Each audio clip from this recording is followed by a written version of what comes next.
আজি পুনৰ আন এটা নতুন ভিডিঅ'লৈ মই তোমালোকৰ মাজলৈ আহিছোঁ। আজি তোমালোকক মই এয়াৰ বেলুন আঁকিব শিকাম। কি ধৰণে তোমালোকে এয়াৰ বেলুন আঁকিবা ষ্টেপ বাই ষ্টেপ, আৰু ইমান টান নহয়, সহজ। তোমালোকে চাই যোৱা ভিডিঅ'টো। এয়াৰ বেলুন আঁকোতে ফাৰ্ষ্ট ইয়াত চাৰ্কুল এটা বনাই ল'ব লাগিব। এই ফাৰ্ষ্ট চাৰ্কুলটো বনাই লওঁ ইয়াত।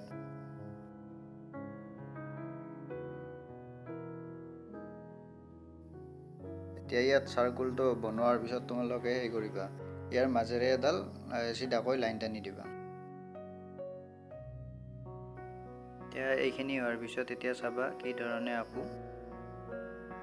আৰু এইটো ফালে মই যেনেকৈ আনিছোঁ লাইনডাল, তোমালোকে এইটো ফালেও ঠিক তেনেদৰে আনিবা।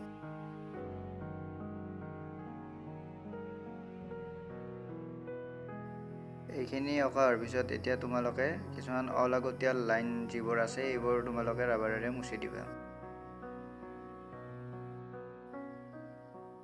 চোৱা, বেলুনটোতো এতিয়া অঁকা হ'ল। ইয়াত এতিয়া কি কৰিবা, মানুহ যে উঠে এইখিনি তোমালোকে ইয়াত আঁকি দিবা। চাই যোৱা কেনেকৈ আঁকো।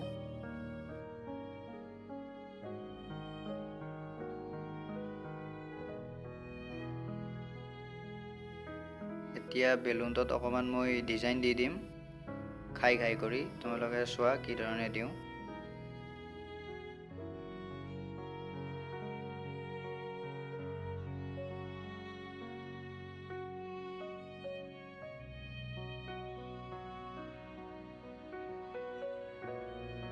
এতিয়া তোমালোকে এই মাজৰ ৰাস্তাটো তোমালোকে মুচি দিব পাৰিবা।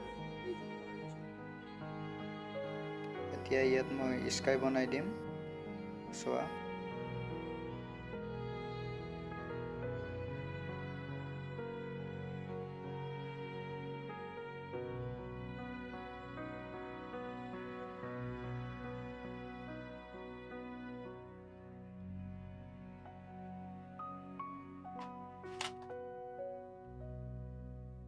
ইয়াতে মই বেলেগ বেলেগ কালাৰ দিম গোটেইকেইটা ঘৰত। তোমালোকে চাই থাকা কি কি কালাৰ ইউজ কৰোঁ মই।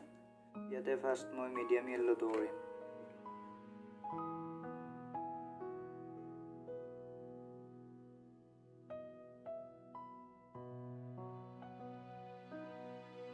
ইয়াত মিডিয়াম য়েল্ল'টো দিয়াৰ পিছত এতিয়া ইয়াত ডিপ য়েল্ল'টো দি দিম।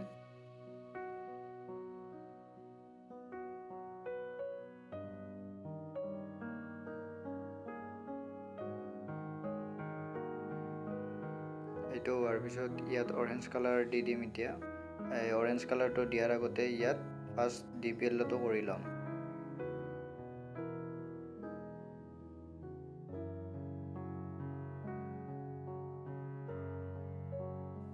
ইয়াত এতিয়া অৰেঞ্জটো দিবা।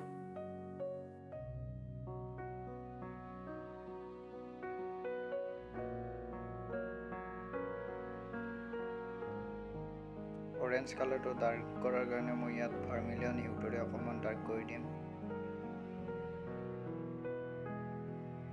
ঠিক একেদৰে এতিয়া ইয়াত মই ৰেড কৰিম, আৰু ৰেডটো কৰাৰ আগতে অৰেঞ্জ কালাৰটো ফাৰ্ষ্ট দি ল'বা।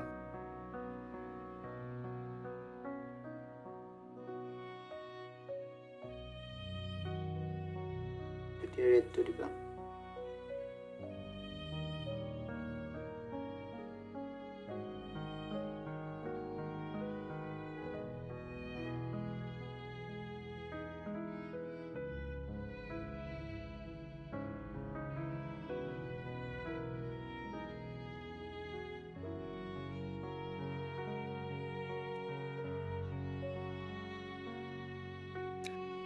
এতিয়া ইয়াত লাইট ব্লু দিবা।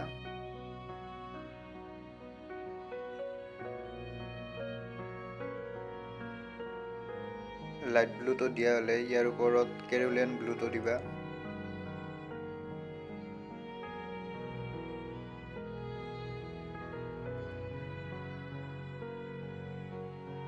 পিংক,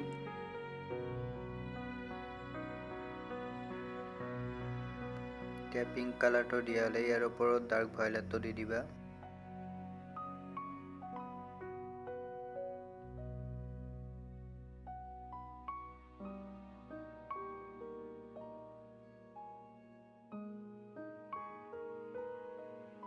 এতিয়া বেলুনটোত কালাৰ কৰাৰ পিছত তোমালোকে এইখিনিত ডাৰ্ক ব্ৰাউন দি দিবা।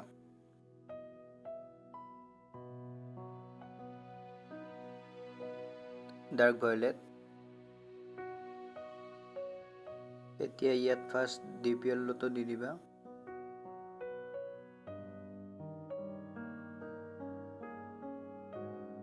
ভাৰ্মিলিয়ন হিউ, ডাৰ্ক ব্ৰাউন,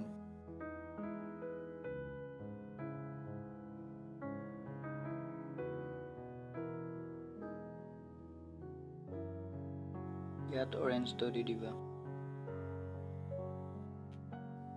এতিয়া ইয়াৰ ৰছীডাল তোমালোকে পেঞ্চিল বা কালাৰ পেঞ্চিলেৰে কালাৰ কৰি দিবা।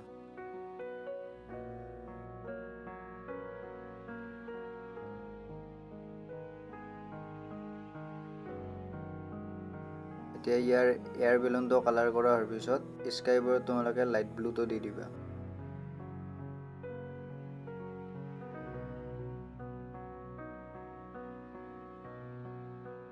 হোৱাইট,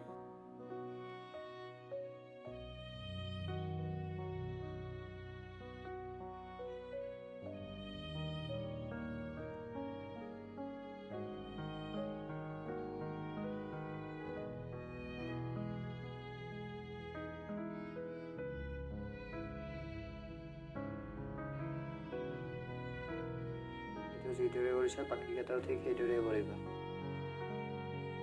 তোমালোকে এটা কথা মন কৰিবা, তোমালোকে যিকোনো এটা বস্তু অঁকাটো ইমান টান নহয়, সহজ, কিন্তু তাত কালাৰটো যদি মিলাব নোৱাৰা বস্তুটো একেবাৰে বেয়া দেখা হ'ব। চ' তোমালোকে কালাৰটোৰ ওপৰত বেছি গুৰুত্ব দিয়া। কালাৰ মিক্স কেনেকৈ কৰিব পাৰি, কি কালাৰ কৰিলে কি মিক্স ওলাব, সেইবোৰ তোমালোকে চোৱা আৰু কালাৰটো যিমান পাৰে তোমালোকে ধুনীয়া কৰিব চাবা।